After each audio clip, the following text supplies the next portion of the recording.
Second leg of the road trip now takes Auburn to the Texas A&M. Can they get the job done versus the Aggies? We'll talk about it right here inside the town. The Auburn Express.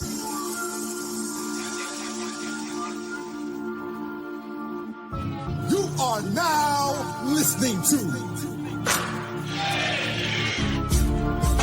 The War Report, Longtown Podcast.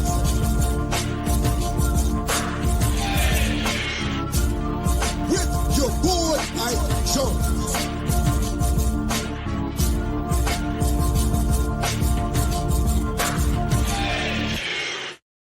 Welcome inside of Lobtown, brought to you by BetUS. It is that time of year where March Madness is right around the corner, and BetUS is here to sponsor the Lobtown episode today. Use code YouTube150 for 150% match on your first deposit, 125% on the second and third deposits right there at BetUS, betus.com, where the game begins. Make sure you head over there. Tell them folks at War Report sent you when you do that.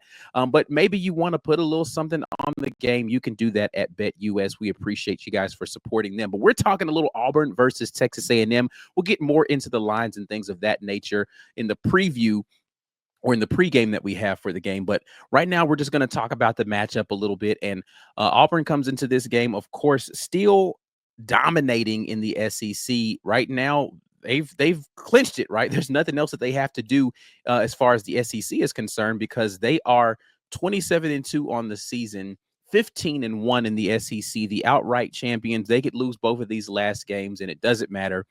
Auburn is your regular season title holder. But Coach Bruce Pearl said that they're not satisfied with that. There's still more history that they have to make. They want to set the single season record for wins in the SEC for Auburn squad. They can do that with a win versus Texas A&M. They are on a pretty disastrous record right now versus Texas A&M, 2-5 versus the Buzz Williams coach Texas A&M teams. And, Coach Bruce Pearl wants to be able to change that trajectory as well. Janai Broome still searching to be the National Player of the Year after not having a great game numbers-wise versus Kentucky. He'd like to have a bounce-back game against a very tough Texas A&M team that's going to play a lot of physicality on the interior. So it's going to be a matchup in which, I expect Janai Broome to have a little bit of a struggle in this game as well, just because of the way that Texas A&M is going to play defense, particularly clogging up the paint. It's going to make it difficult for Janai Broome unless he can step out and shoot a couple of threes to loosen that up a little bit. But yeah, it's going to be a struggle there, but he's still searching for that, and they want to continue to win. Bruce Pearl doesn't seem as convinced as other people that the one line or the number one overall seed is guaranteed for Auburn at this point in time. They feel like they still need to get another dub to be able to do that. They want to be able to go undefeated on the road in the SEC. So they're still out here, Auburn wasn't playing for anything. Excuse is not there. Bruce Pearl has taken that off of the table. Auburn is still definitely going out there, at least from a coaching standpoint, and telling these young men, we still have things to play for, trying to keep their mental edge there, trying to keep the toughness there. And they're going to need every bit of that versus a very tough, physical, workman-like Texas A&M squad. Buzz always has his teams ready to play and turn these games into what they call the metaphoric, proverbial, whatever, rock fights. And it's going to be another one of those games. Coach Bruce Pearl also said in his press conference that, Auburn struggled with teams that major on physicality, right? Duke, a physical team, they lost that game. They lost the game to Florida, a physical team, had a close matchup versus a very physical Tennessee team at home. That first matchup versus Georgia was pretty close, very physical team. So physicality is something that this Auburn team, I'd be remiss to say they're struggling against physical teams, considering they've only lost 2 games. But the 2 games that they've lost have definitely been more physical matchups. That South Carolina game that was very close up in Columbia, South Carolina. South Carolina came out being very physical in that game. Right. And so it seems as if the teams that are willing to go and hit first against Auburn have been the ones that have caused the most trouble for Auburn. And they have to figure out a way to be able to get the physical edge that they have to have without being in foul trouble. And that's going to be the big key for Texas A&M in this game is getting Auburn into foul trouble, because Texas A&M is a team that can get to the free throw line. When you take a look at them in conference play, their free throw rate is number 3 in the conference right now. They are the third best amongst teams in the SEC of getting to the free throw line. And when you look at them at home, that number goes to number 2. So when they're inside their building, they're the second best team in the conference at being able to go to the free throw line. And that's really how they're generating points. This is not a great offensive team by any stretch of the imagination. They are dead last in 3-point percentage. Their 3-point rate at home, even, they're dead last, right? When you look at conference overall, let me change my filters here. They are number 14th in the conference at their 3-point percentage, shooting it at 29.4%. And that doesn't go up very much when they're at home. They're in the bottom 4 in the conference in the rate in which they shoot threes. It's just not a team that's going to be shooting a lot of 3-pointers. 2-point percentage, they are dead last in the conference. Like, this is not a good offensive team. And it doesn't get much better when they're in their building. However, what they do really well is get to the free throw line, and they shoot not a good percentage there, but because they shoot so many of them, they give themselves an opportunity, number 1, to get points when they don't have to go against other teams' set defenses, but number 2, get you into foul trouble so that late game in those tight games, they still have their best players out there, and you're going into your bench. Now, having said all of that, the depth of Auburn is definitely going to be a thing that's going to pay dividends for them in games in which you're looking at potentially going to have some fouls that are going to be out there. Expect right now, Auburn fans, if you're hearing me, just expect there to be a bunch of whistles in this game, a bunch of monitor reviews, a bunch of free throw shot. That's just kind of the nature of the way Texas A&M plays, and they've done that to every single team this year. This is not going to be, oh, Auburn's not focused and they need – this is how Texas A&M plays basketball. Even in games that they've lost, they've managed to find ways to muddy up these games. When you look at these SEC contests, starting at the first game of the season, they won that game 80-60. Only allowed 60 points there at home versus Texas. 80-78 versus Oklahoma. Now, Oklahoma's able to score a few more points and make that a close contest on the road when they played Alabama. Now, Alabama put up 94 points on them, but they also gave up 88, right? Texas A&M, not a team that scores a lot. They were able to score in a game that was more up and down in the pacing. Then you get to 81 points versus Kentucky. We already know that Kentucky team's not a great defensive team. Kentucky only scored 69 points in that game. That Texas A&M defense very smothering in that game inside of Rupp Arena. That was really when Kentucky was first getting into some of their injury situations. That LSU game, that was a 68-57 game. Sub-70 game for both teams in a Texas A&M win. 63-62 versus Mississippi, versus Ole Miss there. Both teams less than 65 points in that game, and Ole Miss is a team that can score. That next Texas matchup, 70-69, barely getting to 70 in that game right there at Texas. You're looking at the Oklahoma game, 75-68, 76-72 versus South Carolina, 67-64 win versus Missouri, a Missouri team that can go out there and score. 69-53, another sub-70 game for both teams versus Georgia. 69-61, sub-70 game versus Arkansas. Mississippi State, 70 points. Tennessee, they only scored 54, but they held them that game to 70. They lost these last 4 games, so you're looking at 70, 77, 86, and 89. Now, Vandy and Florida able to put up some points there. Florida at home, Vanderbilt was a home game for Texas A&M, so that's the game that you really want to look at if you're Auburn and say, all right, can we reproduce what Vanderbilt was able to do? What was it that Vanderbilt was able to do in that game to be able to score 86 points? Now, they gave up 84, right? Texas A&M had 84 points in that game, but what was it for Vanderbilt in that game? Well, they hit 10 threes.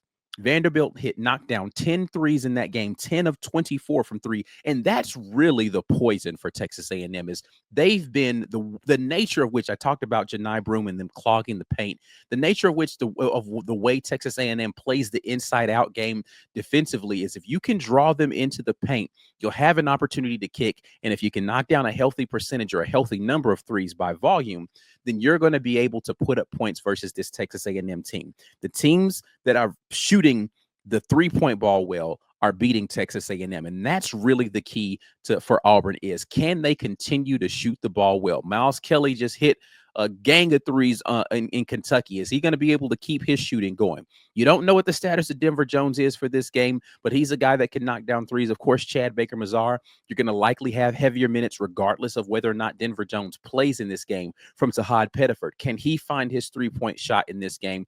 And can you get something from some of your other guys, Chaney Johnson, Janai Broom, guys that don't shoot a lot of threes, but can step out and knock those down and have the ability to do that? Can this Auburn team go out there and knock down double-digit threes versus Texas A&M? They will have the opportunities. Can they take advantage of them in this game? That's going to definitely be a situation that you're going to want to monitor if you are an Auburn fan. Other things that you're going to monitor, and we'll talk about these a little bit more as we get into the actual preview of the game or the pregame, is whether or not guys are going to hit their projections over at Underdog Fantasy. So fantasy sports is your thing. Maybe you don't want to do the outright betting lines. You can do fantasy sports over here. And the projections for each players, you just need to pick 2 players and determine whether or not that projected number, they will go higher or lower than that projection. And you have an opportunity to win. New customers using code RAPPORT get up to $1,000 in bonus cash on their first deposit at underdogsports.com. Underdogfantasy.com is where you want to go for that, and you'll have your opportunity to go and win a little cash right there, courtesy of your folks at Underdog.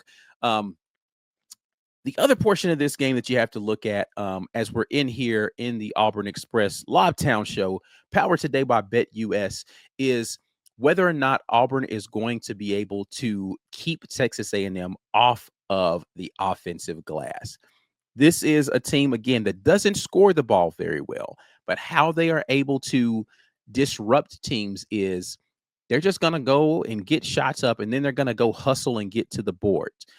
This Texas A&M team is one of the best teams in the country, not just the conference, the country in the offensive glass, and Auburn has done a poor job on the defensive glass. When we look at these numbers inside of SEC play, as far as offensive rebounding rates go, when you look at this Auburn team, make sure I get my filters correct here.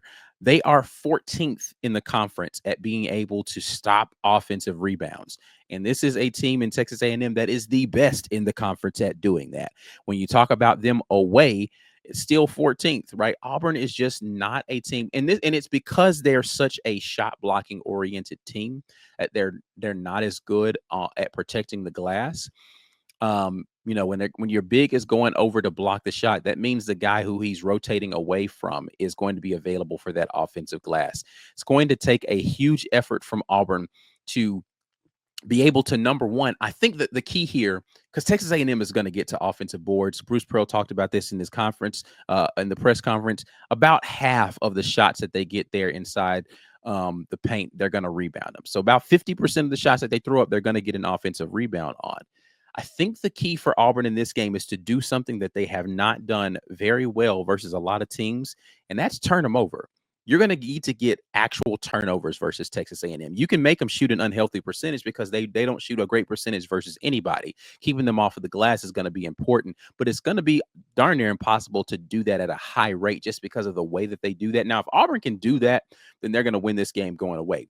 But you need to be able to turn them over. Now, Texas A&M does a really great job of getting into transition defense and preventing fast break points. I don't think that you have to score in the open floor and fast break, but you do need to get turnovers from them, whether they are live ball turnovers or not. You need turnovers versus Texas A&M, because if you're letting them get into their stuff and you're hoping that you can just secure the defensive glass, I don't think that that's a winning thing, or at least you're going to make it where it's going to be a more toughly contested game than you need it to be. I think the key for this Auburn team is going to be able to turn that Texas A&M team over a little bit more than Auburn has been doing this year. Now, for Texas A&M, they are one of the best teams in the conference at generating turnovers, right? Like they are number one in the conference. Their turnover rate, 19.3%, the highest in the conference. Again, this is one of the best defenses at turning teams over in the conference against a team in Auburn that takes care of the ball, one of the best in the conference.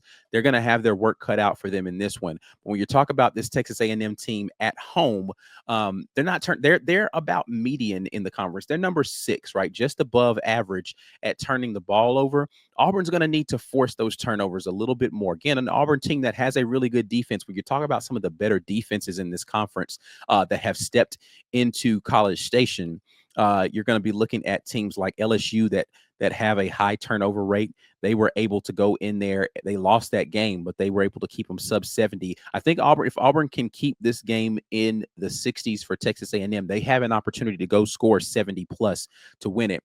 But Tennessee, a team, one of the better defensive teams in the conference that just recently got the win versus them in College Station, 77-69 in that game. I think that's the range of what Auburn needs to be looking at, 77 to 70, mid 70s to high to low 60s game in order for Auburn to get away with that dub in that one. But in that game, Tennessee, 13 3-pointers made in that game, right? 13 of 27 from three. And they were able to turn them over at a decent rate, but 15.2%, right? Actually, that's a really good rate. They turned them over at a high rate there in that game. But that is really what is going to be the key for Auburn in this one. I think is turning that team over. If it's going to be a rock fight, then you want to be able to make sure that your defense leads for you in this one, and keeping that Texas A&M team, who again doesn't shoot the ball particularly well, but from even really being able to get shots up. I think that's going to be the key for Auburn in this one. And then rebound your fair share, but stop them from getting shots up. And then, of course, figure out how to stay away from going to getting Texas A&M to the free throw line at a high rate. Again, one of the best teams, the best team in the conference at being able to do that. That's going to be a tough task for them. But fortunately for you, Texas A&M also fouls a bunch. They send teams to the free throw line a bunch. So Auburn's going to need to get their fair share of calls in this one. How the officiating happens in this game is going to be a big key for this as well. But what I want to do is hear from you. What are your thoughts on this game? Who do you think comes out with the victory? Give me some score predictions right down there in the comment section. Appreciate everybody who is watching this. Again, this is brought to you by the good folks over at BetUS. In the pregame, we'll talk a little bit more about the lines for this one. But make sure you like this video before you get out of here. Subscribe to the channel. Share the content with somebody. We'll be right back with you for the pregame and for my green name game. We got watch party going on for the game. But until then, and as always, War Eagle.